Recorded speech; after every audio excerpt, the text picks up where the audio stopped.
الحمد لله الذي فضل بني آدم بالعلم والعمل على جميع العالم، والصلاة والسلام على محمد سيد العرب والعجم وعلى آله وأصحابه ينابيع العلوم والحكم. أما بعد فأعوذ بالله من الشيطان الرجيم. بسم الله الرحمن الرحيم. ما كان محمد أبا أحد من رجالكم ولكن رسول الله وخاتم النبيين وكان الله بكل شيء عليما. صدق الله العظيم. وقال النبي صلى الله عليه وسلم: أنا خاتم النبيين لا نبي بعدي، او كما قال علیہ الصلاة والسلام.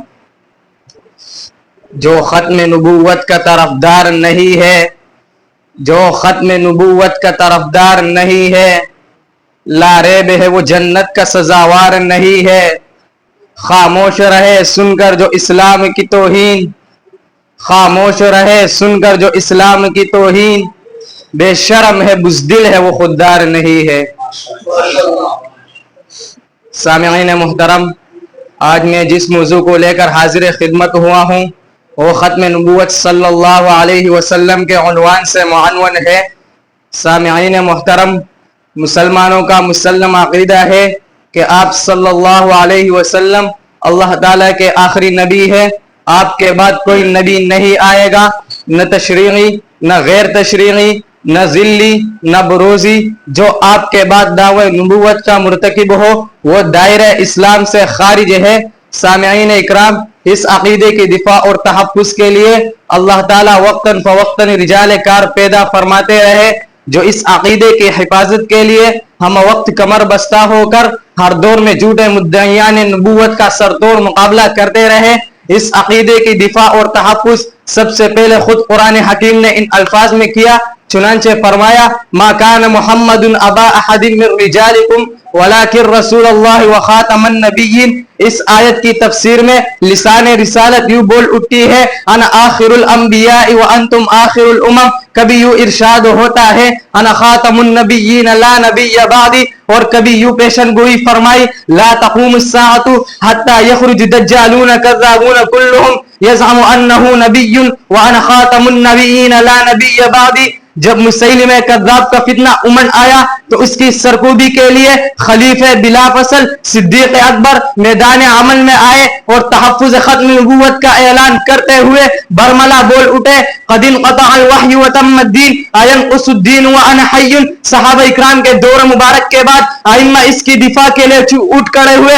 چنانچہ تیسری صدی کے مجدد ملت امام طحاوی ان الفاظ میں ختم نبوت کی دفاع کرتے ہیں: وکل دعوت بعدہ علیہ السلام بغی وہوا وهو المبعوث الى الخلق والورى کافہ. تبھی تو شاعر کہتا ہے: ختم نبوت کی خاطر، ختم نبوت کی خاطر ہم جان نچھاور کر دیں گے. اگر وقت نے ہم سے خون مانگا تو وقت کا دامن بھر دیں گے. محترم سامعین، اب سرزمین بر صغیر پاک و ہند کی تاریخ پر نظر ڈالتے ہیں. جب سرزمین بر صغیر پر قادیانی فتنہ اٹھا اور انگریزی پیداوار مرزا غلام احمد قادیانی نے جھوٹی نبوت کا دعویٰ کیا تو اس کے مقابلے میں ناموس رسالت کے پروانے میدان عمل میں آئے. چنانچہ امیر شریعت سید عطا اللہ شاہ بخاری، مولانا محمد علی جالندری، مولانا قاضی احسان احمد شجابادی اور دوسرے حضرات نے مل کر ایک غیر سیاسی جماعت کی بنیاد رکھی جو سیاست سے ہٹ کر صرف اور صرف دینی نقطہ نظر سے قادیانیوں سے برسرے پیکار ہو.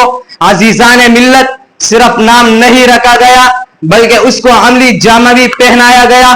پوری دنیا میں جہاں کہیں بھی آپ کی ختم نبوت پر حملہ ہوا تو ختم نبوت کے اکابرین نے اپنا کردار ادا کیا.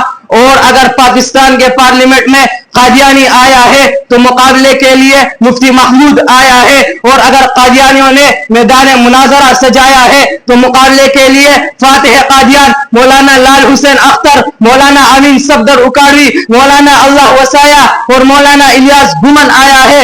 اور آج اگر کوئی جھوٹی نبوت کا دعویٰ کرے گا تو مسیلمہ کذاب کہلائے گا، یا اس کا حال اسود عنسی جیسا ہوگا، یا مرزا غلام قادیانی کی طرح اپنے انجام تک پہنچے گا. آخر میں ان اشعار پر اکتفا دعا کرتا ہوں. مسلمانوں سمجھ جاؤ، سمجھ جانے کا وقت آیا. مسلمانوں سمجھ جاؤ، سمجھ جانے کا وقت آیا. بہت سوئے ہوئے ہو تم، اب ہوش میں آنے کا وقت آیا. جلا ڈالی تھی تم نے کشتیاں اندلس کے ساحل پر، جلا ڈالی تھی تم نے کشتیاں اندلس کے ساحل پر. مسلمانوں وہی تاریخ دہرانے کا وقت آیا. جہاں سے 313 چلے تھے تم مسلمانوں، انہی ماضی کی راہوں پر پلٹ جانے کا وقت آیا. وآخر دعوانا الحمدللہ رب العالمین.